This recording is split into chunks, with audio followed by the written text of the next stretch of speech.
بات بتائیں۔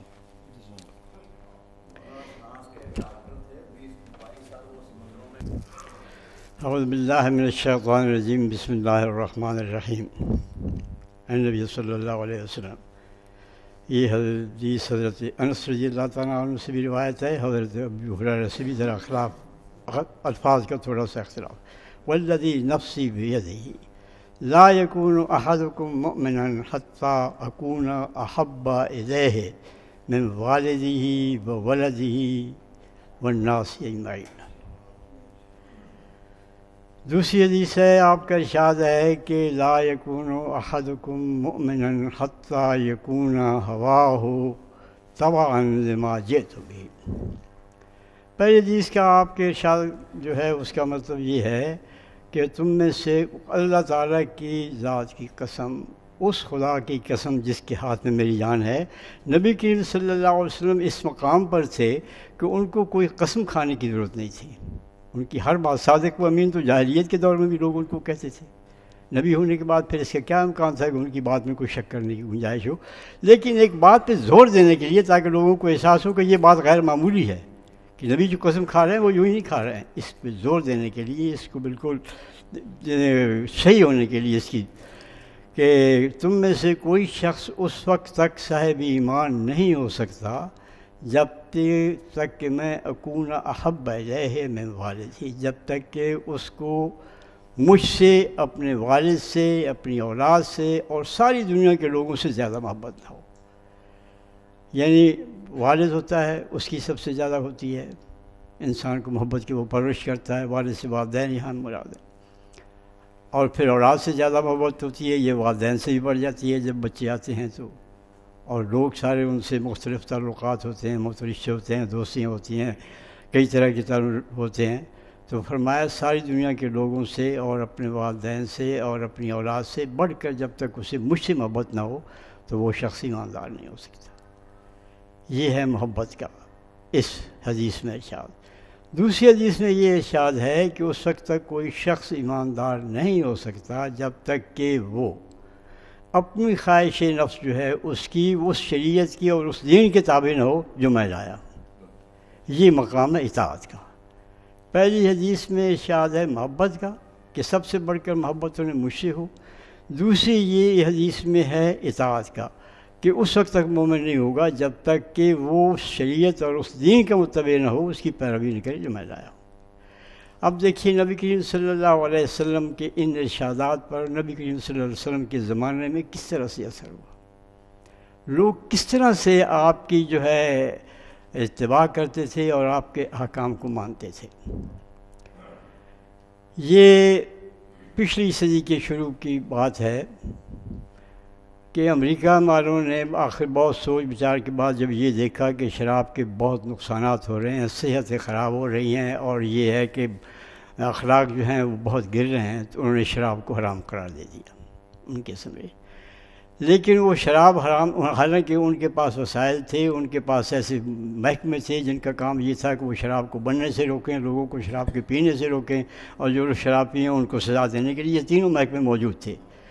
لیکن جب شراب حرام ہوئی تو شراب لوگوں نے پینا نہیں چھوڑی، بلکہ یہ ہے کہ ناقص قسم کی شراب چوری بکنے لگی اور چوری ہونے لگی، اور جرائم اور زیادہ جو ہے ہو گئے، بڑھ گئے ان کے۔ آخر کار ان کو وہ چیز جس کی وہ مضرت کو، نقصان کو سمجھتے تھے، اس کو پھر حلال کرنا پڑا۔ لیکن نبی کریم صلی اللہ علیہ وسلم کے زمانے میں کیا ہوا؟ حضرت انس رضی اللہ تعالیٰ عنہ فرماتے ہیں کہ میں ایک محفل میں بیٹھا تھا، حضرت ابو طلحہ جو کی محفل تھی اس میں لوگ بیٹھے تھے اور شراب پی رہے تھے اور میں پلا رہا تھا۔ اتنے میں کان میں آواز آئی کہ شراب حرام ہو گئی ہے۔ جہاں جس کے ہاتھ میں پیالہ تھا وہ وہیں رہ گیا۔ اچھا، اور پھر یہ نہیں، ابو طلحہ کے گھر میں بیٹھے ان کا کہ سب شراب جو مٹکے ہیں ان کو انڈیل دو، اور یہ یہاں اس گھر میں نہیں ہوا، بلکہ یہ توارد ہوا کہ ہر ایک نے وہیں ہاتھ روک لیا اور گرا دیے۔ یہاں تک یہ ہے کہ مدینے میں حدیث میں آتا ہے کہ مدینے میں گلیوں میں شراب بہہ نکلی، اس قدر شراب تھی ان کی یہاں۔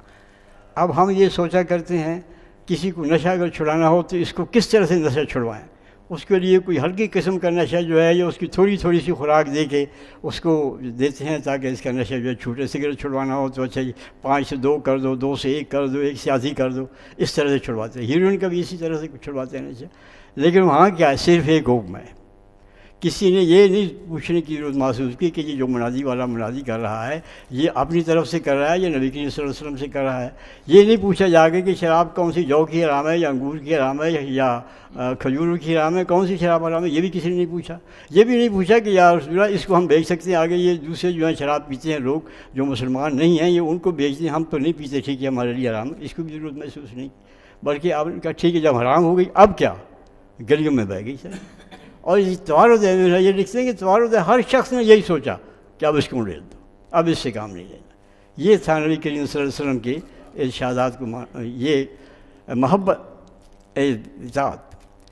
پھر آپ یہ دیکھیے کہ نبی کریم صلی اللہ علیہ وسلم نے ایک دفعہ کسی سفر میں اونٹوں یہ گدھوں کی جو ہے نا پہلے حرام نہیں سے گدا, ان کی جو ہے وہ ہانڈیوں میں پک رہا تھا, ابل رہی تھی ہانڈیاں.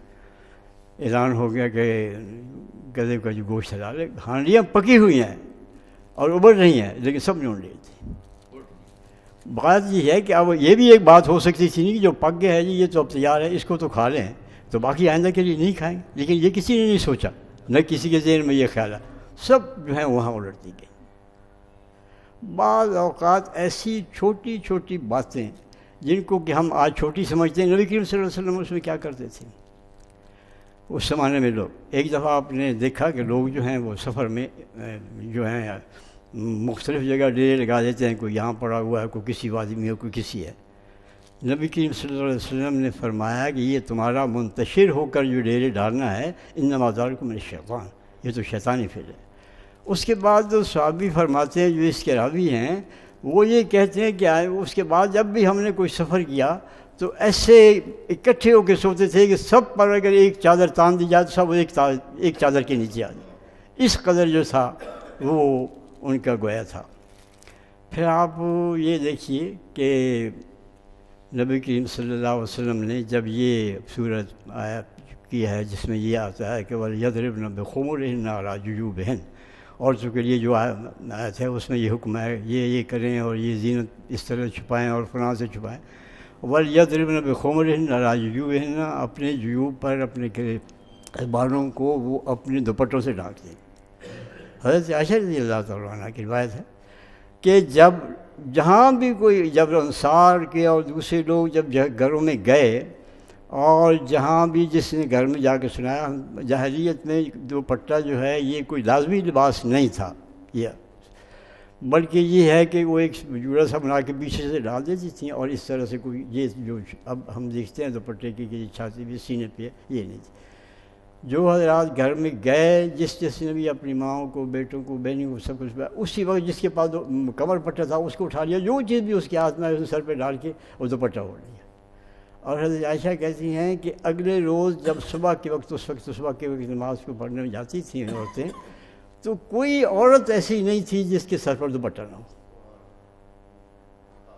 اندازہ لگائیں آپ کہ کس طرح سے وہ جو ہے وہاں اطاعت عمل ہوتی تھی. صرف ایک موقع ایسا ہے اور وہ بھی آپ دیکھیں وہ کیسا موقع ہے, جب حدیبیہ کے موقع پر وہ ایک بات شرائط ایسی رکھی گئی تھی جو مسلمانوں کو انتہائی اس کے غمگین کر دیا. مثلا یہ ایک شرط اس میں یہ تھی انہوں نے رکھی تھی کہ اگر ہمارا کوئی آدمی بھاگ کے جائے گا آپ کے پاس مسلمان بن کر تو آپ اسے واپس کریں گے, لیکن آپ کا کوئی آدمی ہمارے پاس آئے گا تو پھر ہم اسے واپس نہیں کریں. یہ تو اب آج بھی کوئی سوچے تو کہتے ہیں یہ تو بڑی ایک گر کے ہونے والی شرط ہے. یہ کیا ہمارے آدمی جو ایماندار ہیں ان کو تو ہم دے دیں اور ان کو جو بے ایمان ہیں ان کو ہم ان کو واپس کر دیں اور اپنی ایماندار لوگ جو ہیں ان کو. یہ شرط ایسی تھی. حالانکہ حضرت عمر رضی اللہ تعالیٰ یعنی بہت مدبر صحابہ کرام میں بہت بڑا مقام ہے, وہ بھی حضور کے پاس گیا اور کہنے کہ یا رسول اللہ ہم سچ پہ نہیں ہیں. اس طرح کی بات وہ ساری عمر استغفار کرتے رہے کہ میں نے حضور سے کہا بات کس طرح سے سخت کر دی. یہ اس طرح کی بات تھی, لوگوں کو بڑا غم تھا. تو حضور علیہ علیہ وسلم جب صلح ہو گئی تو آپ نے یہ فرمایا کہ قربانیاں ذبح کر دو اور پھر یہ ہے کہ احرام کھول دو. لوگ دم خود تھے, غم اتنا تھا کہ کوئی آدمی اپنی جگہ سے ہلا جائے. حضرت نبی صلی اللہ علیہ وسلم کو بڑی حیرت ہوئی کہ یہ کیا معاملہ ہے. آپ حضرت ام سلمہ اس وقت ساتھ تھیں، گئے گھر میں تو ان سے اپنی پریشانی کہنے لگے یہ تو بات آپ ایسے کریں کہ آپ اپنی قربانی کر دیں اور احرام کھول دیں۔ جب لوگوں نے دیکھا کہ آپ نے قربانی کر دی ہے اور احرام کھول گیا، سب نے کر دی۔ یہ اطاعت رسول ہے کہ کس طرح سے ہوا، یعنی پھر کہنے کی کوئی ضرورت نہیں پڑی، سب نے احرام کھول دی اور سب نے قربانی کر دی۔ یہ اتباع ہے، دیکھا جو کچھ کیا۔ اب یہ وہ کہتے ہیں نا کہ کس طرح سے کرے، کہ قرآن کے ساتھ سنت کی کیا ضرورت ہے؟ قرآن کے ساتھ سنت کی ضرورت ہوتی ہے، ورنہ وہ نہیں پتہ چلتا۔ اب آپ دیکھیے کہ محبت نبی کریم صلی اللہ علیہ وسلم کی کس طرح ان سے ہوتی تھی، یہ آپ اس کے بے شمار واقعات ہیں۔ اب اس مختصر وقت میں آپ سے کتنا عرض کروں۔ یہ جنگ احد کا واقعہ ہے کہ نبی کریم صلی اللہ علیہ وسلم نے ارشاد فرمایا حضرت زید بن ثابت سے کہ سعد بن ربیع کو دیکھو کہ ان کا کیا حال ہے، اور جہاں بھی وہ ہوں انہیں میرا کہو کہ رسول اللہ تمہیں سلام کہتے ہیں۔ وہ ڈھونڈتے ڈانٹتے کہیں وہ جہاں زخمی یا شہید پڑے تھے ان میں جا کے دیکھا گئے، آخری دموں پہ سعد بن ربیع، تو انہوں نے جا کے عرض کیا کہ نبی کریم صلی اللہ علیہ وسلم آپ کو سلام کہتے ہیں اور پوچھتے ہیں کہ کیف تجربہ، تمہارے کیا محسوس کرتے ہیں۔ تو انہوں نے کہا کہ میرا سلام آپ نبی کریم صلی اللہ علیہ وسلم کی خدمت میں جا کے عرض کر دیں اور ان سے یہ کہیں کہ مجھے جنت کی خوشبو آ رہی ہے۔ پھر یہ فرمایا کہ یہ میرا پیغام انصار کو دو دیں، وہ انصاری تھے، کہ کوئی کیا تمہارا اللہ تعالیٰ کے نزدیک عذر ہوگا اگر نبی صلی اللہ علیہ وسلم کو قتل کر دیا جائے یا انہیں کوئی نقصان پہنچایا اور تمہاری ایک آنکھ بھی ہو جھپکنے والی، یعنی اگر تم میں سے کوئی ایک متنفس بھی زندہ ہو نبی کریم صلی اللہ علیہ وسلم کو خراش آ جائے تو یہ پھر تمہارے کوئی عذر تمہارا اللہ تعالیٰ کے یہاں نہیں ہوگا۔ دیکھیے وہ وقت کیا تھا، وہ وقت تو صرف یہ تھا نا کہ نبی صلی اللہ علیہ وسلم سے وہ کہتے کہ میری دعا کرے، میرے یہ کرے وہ کرے، اور بہت سی چیزیں ہو سکتی تھیں، لیکن آپ کو حضور کا یہ خیال تھا کہ ان پر کوئی چھین، ان کا خراش، ان کو کوئی جو ہے نا ان کو کوئی نقصان نہ پہنچا سکے۔ یہ وہ اپنی آخری وقت میں جب جان لبوں پہ ہے انہیں اپنی جان کی فکر نہیں ہے کہ میرے کے لیے کوئی دوائی لاؤ یا مجھے کوئی پٹی باندھو یا کچھ کرو، بلکہ یہ کہہ رہے ہیں کہ تمہارے ایک آنکھ بھی اگر جھپک رہی ہے، اس کو ایک نفس متنفس بھی زندہ ہے تمہارے اندر، تو نبی کریم صلی اللہ علیہ وسلم کو اس وقت تک کوئی نقصان نہیں پہنچنا چاہیے۔ ایک دوسرا موقع ہے، اسی موقع پر نبی کریم صلی اللہ علیہ وسلم احد میں بڑی جورش کی تھی، یہ افواہ اڑ گئی تھی کہ نبی کریم صلی اللہ علیہ وسلم شہید ہو گئے ہیں، تو حضرت کعب بن مالک جو انہیں نظر آ گئے، حضور انہوں نے پہچانے کو کہ مغفر پہنی ہوئی تھی، تو جب انہوں نے کہا کہ حضور زندہ ہیں تو مشرکین کو بھی پتہ چل گیا، اور ساری جورش ہو گئی، نیزوں سے، تلواروں سے، برچوں سے، سب جو ہیں وہ آ گئے۔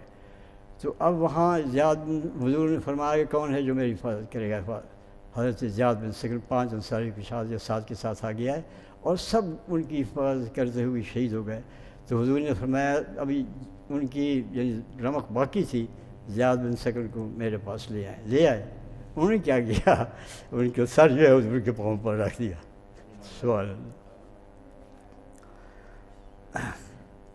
یہاں ہمارے سب سے بڑے دو مورخ جو ہیں سیرت کے، علامہ شبلی نے بھی ایک شعر لکھا ہے، اور صاحب رحمۃ اللہ علیہ قاضی سلیمان منصور پوری نے، قاضی سلیمان منصور پوری نے تو یہ شعر لکھا ہے کہ سرب وقت ذبح اپنا اس کے زیر پائے ہے، یہ نصیب اللہ اکبر لوٹنے کی جائے ہے۔